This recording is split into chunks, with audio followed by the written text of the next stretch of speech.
là où il faut vraiment faire attention, c'est que sur la piste il y a des patchs noirs. Parce que généralement justement sur le sol sec on doit les prendre, c'est vraiment la ligne, surtout c'est des patchs de bitume qui est plus neuf. Et bah sous la pluie ça c'est hyper glissant. Donc à un moment donné je suis arrivé dans un virage rapide, c'est le 8, c'est en fin de circuit. Je rentre, essayer de mettre de la vitesse et là je sens qu'elle rentre pas de grip, que la voiture elle glisse vraiment dans les 4 roues et je suis waouh.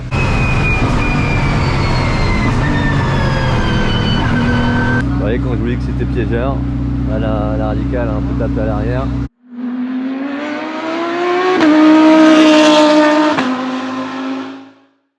Nouvelle journée à Mosport, comme prévu le temps est humide. Bien plus qu'humide, c'est bien mouillé. On va partir en pneu pluie ce matin, mais normalement ça devrait sécher. Alors je me suis abrité du vent, même si vous devez quand même entendre un petit peu de vent. Et c'est bien qu'il y ait du vent parce que ça va permettre à la piste de sécher plus rapidement. Et ce qui fait que normalement on devrait quand même retrouver une piste sèche un peu plus tard dans la journée. Alors je suis désolé si je zozote ou que j'articule mal. J'ai un aft énorme sur le bout de la langue et ça me fait vraiment trop mal de parler. Et alors je vous ai pas dit hier mais en fait le team prépare sa participation au championnat FEL. C'est un championnat canadien avec pas mal de GT4 à l'intérieur. Et donc c'est dans ce cadre là qu'on a fait les tests d'hier et ceux d'aujourd'hui.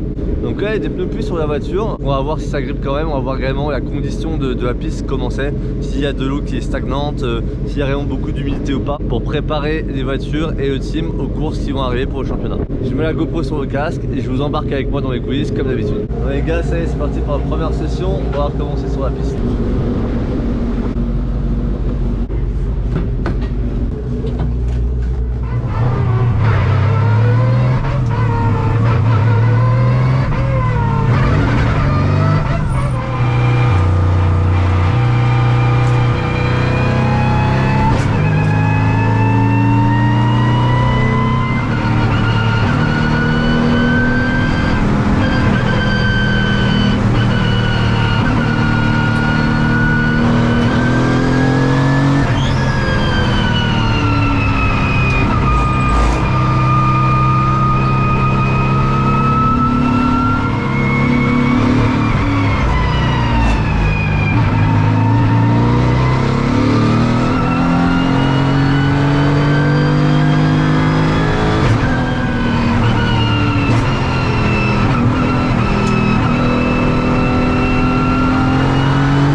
Everything's fine. Everything's good. I do have some grip with the tire. Good. It's quite okay. A little bit. Yeah. That looks okay too. Yes. But what you have to be really careful with this car on this track, in these conditions, is you know the black patches on the ground. There's the rubber. If you take it, then you're losing the car. So Okay. it's better to go outside than going in it. Very good. It's good to know. Yeah, we're gonna give it's good to know. We're gonna give Charles a good heads up with that. Je vais encore faire des tours, je rentre. Do I go out or? Track. We'll go track. We'll go one more time track. Okay.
Alors très particulier, en fait la piste elle retient quand même beaucoup l'eau sur des parties, et notamment il y a une droite qui est assez ombragée.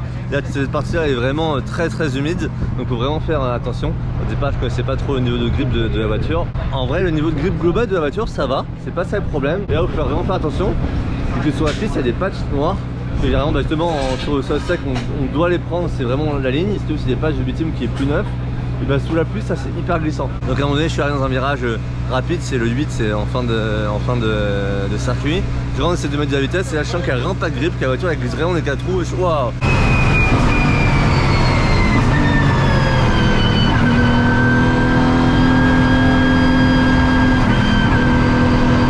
Faut savoir, si t'as pas roulé avant, bah tu sais pas. C'est vraiment comme rouler sur une piste où il y a de l'huile. Ouais, vaut mieux faire plus de distance, vraiment tout faire à l'extérieur en vrai trajectoire pluie et faire plus de distance.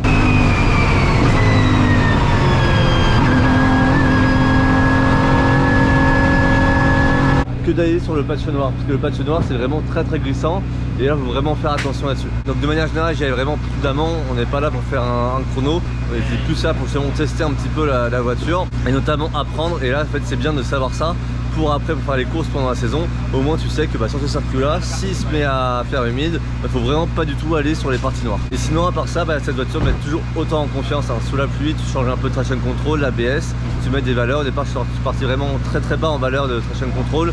Quand tu pars bas en valeur c'est là où tu as le plus d'intervention, donc je suis parti à 2 et au fur et à mesure je suis monté à 6, notamment dans les parties lentes, donc dans le virage 5A et 5B à réaxel pour pas être trop gêné, parce que avant que je remettais gaz, il y avait vraiment trop d'électronique, ça me casserait trop la voiture et la puissance n'arrivait pas.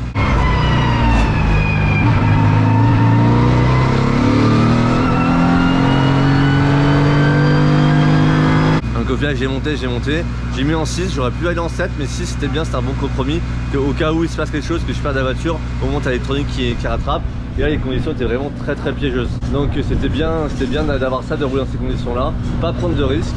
D'ailleurs à côté il y a un radical qui a tapé justement à l'arrière. Je pense que justement c'est sur une partie justement où il y a le patch noir au sol, et le changement de grip entre le patch noir et la partie normale du bitume, bah forcément ça fait des écarts de grip. Et vu il a perdu en turn 1, et je pense que c'est là où ça a dû se faire. Vous voyez quand je vous dis que c'était piégeur, la radicale a un peu tapé à l'arrière, donc il y a un peu de dégâts. Et bon ça va, sur le radical c'est beaucoup de fibres, donc au final ça se répare plutôt bien, ça se change bien et ça coûte moins cher que de l'acier ou du carbone quoi. Regardez comment elle est belle cette MJ-GT-R Pro. J'ai discuté avec le propriétaire qui est vraiment trop gentil, mais comme tous les gens ici c'est assez incroyable comment les gens sont gentils. En fait il a apporté quelques petites différences. Alors déjà j'aime beaucoup le combo, le gris mat avec les accents gris, avec les jantes grises. Ça franchement je trouve que ça fonctionne super bien. Et à l'intérieur il a rajouté les baquets qui sont en fait pas standards sur la version canadienne, tu peux pas les avoir. Donc là c'est vraiment sur la version européenne, donc ça c'est les pole position. Travaille sur piqûre et les inserts en couleur Petronas si tu veux. Encore une fois ça marche super bien, il y a du carbone un peu partout. Et là sur la partie arrière en fait je me suis demandé si c'était un aileron GT4, mais c'est pas un aileron GT4. En fait ce qu'il a fait c'est qu'il a juste en fait mis ça en plus par rapport à la version d'origine, c'est relevé, ce qui fait que l'aileron est un peu plus haut, ça fonctionne bien. Et pareil à l'avant, il a changé les petits flaps qui sont là. Vraiment c'est deux single flaps, c'est deux flaps assez simples qui sont là. Et là du coup là on a mis un plus l'autre, et il a rajouté la partie basse ici. Et encore une fois ça fonctionne super bien. Donc elle est vraiment très belle comme ça la voiture. Je sais pas ce que vous en pensez. Et à côté le petit R8 aussi, ça fait pareil, on dirait une R8 GT4 avec le gros aileron. À l'intérieur bon, elle est bien préparée aussi hein. Il y a le rocket à l'intérieur, il y a les portes qui ont plus rien. Il y a les baquets. Dites-moi en commentaire laquelle vous préférez. Pour moi, pour une fois, je vais choisir celle qui est équipée du moteur turbo, mais parce qu'en config, je la trouve vraiment beaucoup trop belle comme ça la voiture. Alors que j'adore le moteur de celle-là, mais là, la config de celle-là, je la trouve vraiment très belle. Pour rappel les amis, je vous mets ma page Insta. C'est là où je partage vraiment au quotidien ce que je vis en temps réel. Ça fait du bruit. Ça, déflagration pour rétrogradage. Vous voyez la piste est encore humide avec des parties qui sont quand même très sèches. C'est Charles qui est parti au volant pour avoir un petit peu l'expérience de la voiture dans ces conditions, sur cette piste, pour préparer la saison. Et aller faire un tour déjà pour voir s'il y a suffisamment d'eau pour continuer à rouler avec les pneus pluie. Parce que si tu roules avec des pneus pluie sur une piste qui est trop sèche, où il n'y a pas assez d'eau, bah t'abîmes vraiment les pneus.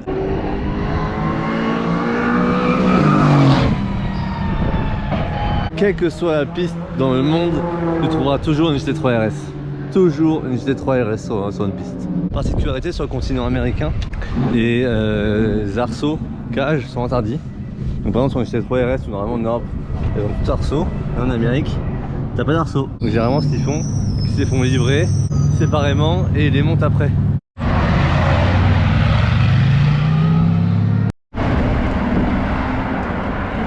Alors c'est rigolo parce que si tu dis pas une voiture, tu dis un char. Et avec l'accent québécois, c'est pas char, c'est char. Mon char, je sais même pas le prononcer en vrai. Donc ça c'est un beau char orange par exemple les gars. Ça c'est une Viper, elle a pas roulé de la matinée. En même temps, je peux comprendre pourquoi. Je sais que c'est compliqué, mais alors sous la pluie, ça va pas être simple à emmener. C'est une Toyota GT86 préparée. Ça doit être sympa ça. Camaro, je sais pas si c'était une Camaro de course ou pas ça. Et là-bas vous avez des voitures de NASCAR avec les sorties d'échappement qui sont fake. Ça c'est les stickers en fait. Ça j'avais essayé les Euro NASCAR 450 chevaux qui étaient faites pour rouler en France, en Europe même. C'était sympa, c'était assez simple à rouler. C'est vraiment voiture à l'ancienne avec boîte méca, talon pointe, gros moteur V8 qui hurle. Vraiment américaine à cet angle de vue avec le camion, les voitures devant. Sympa l'ambiance là. Corvette 700 préparée, bien nouvelle série 1. Regardez c'est énorme. C'est les Dalton version pick-up et remorque. Les pick-up et quoi, ils sont de plus en plus gros et les remorques de plus en plus grosses aussi. Et alors en France on connaît les remorques pour une voiture. En Amérique c'est des remorques pour 2 voitures, toujours plus. Déjà ça fait 3 fois la taille d'un Cayenne à peu près. Regardez la taille de cette remorque. Là tu mets 2 voitures. La Mercedes et l'Audi sont arrivés par là. La MJTR et l'Audi. On va essayer de pas se cogner, alors ça passe. Au final avec la taille de leur pick-up ils sont capables de tirer des remorques aussi grosses que ça. Regardez la taille de la remorque, c'est assez incroyable. Tu mets vraiment 2 voitures dedans. Limite c'est plus des pick-up après, c'est des camions. Allez, maintenant c'est barbecue time. Hamburger. Hamburger. Yes. De toute façon j'ai même pas besoin de poser la question, c'est burger quoi. Burger. Tous les jours les gars c'est burger. Après tout pourquoi pas mettre sa Tesla Model X sur circuit. C'est vrai on n'y pense pas assez mais c'est fait pour. Ah le bruit de ce machin c'est ouf.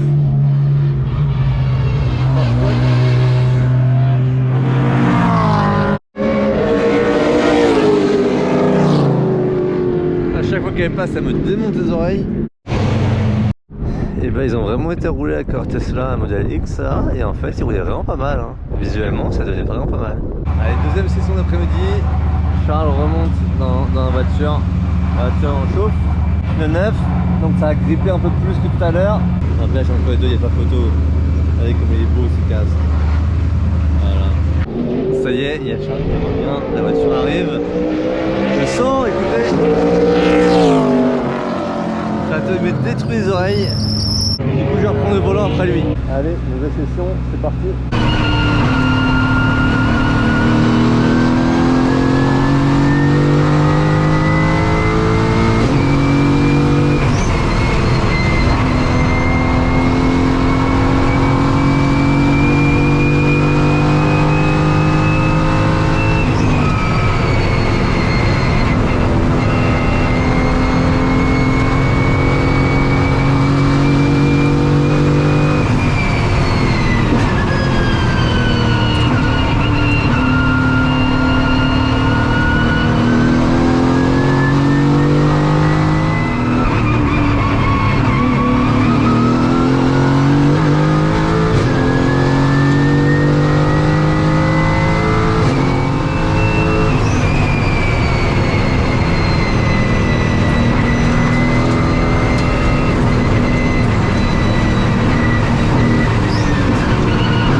c'est comme hier, pour le coup, c'est beaucoup d'understeer. Et effectivement, la piste par rapport à hier, elle a un peu moins de grip aussi. Je pense que l'eau, ça a quand même bien refroidi la piste. Lots of understeer? Still the same. Still the same. And compared to yesterday, the track is a little bit more. You got less grip on the track. Yeah. For sure. Yeah, it's because of the rain. It's really Yeah. tough up here. Good. The lap time is good. For what the car is, that's pretty good. Bon, par rapport à hier, Oh yeah. That's not ours, I don't think. I think that's someone else's. it's mine. Oh, it's yours? Yeah. Oh shit. It's mine. Oh, looks great, man. It's a GoPro 9. Oh, you're showing it to us. I thought you said it broke or something. No, No, it's no, nice. beautiful. Yeah, it's good. Yeah. Yeah. You know, I love GoPros. I have like 5 of them. I just adore GoPros. Ok, là, faut que je vous explique ce qui vient de se passer. En fait, il y a l'équipe de caméra qui est filmée ici, sur l'équipe. Et j'étais en train de me filmer, ils ont pas compris, ils ont compris que je leur montrais la GoPro. Du coup, c'était très bizarre comme scène. Et du coup, ouais, j'ai fait ma dernière session pour la journée. Par rapport à hier, j'ai pris plus de confiance, donc j'ai pu emmener vraiment plus de vitesse partout. Et la piste est un peu moins rapide, mais c'était plaisant. En plus, il y a le soleil qui est sorti. Et voilà, donc je vous ai fait des belles images pour la vidéo avec des beaux on-board. Bon, alors cette préparation GT4, ça se passe comment? Ça va bien, c'est pas l'adaptation, là, ça va quand même C'est bien. différent des radicales, un peu plus de poids. Pas mal plus de poids. Ouais, c'est ça qui est le plus dur à travailler, mais ça s'en vient. Là, pour la course, on va être prêt. C'est quand la course? Dans 2 semaines, je pense. Donc tu gagnes la course, c'est ça? Mais oui. Ah oui. 2 weeks later.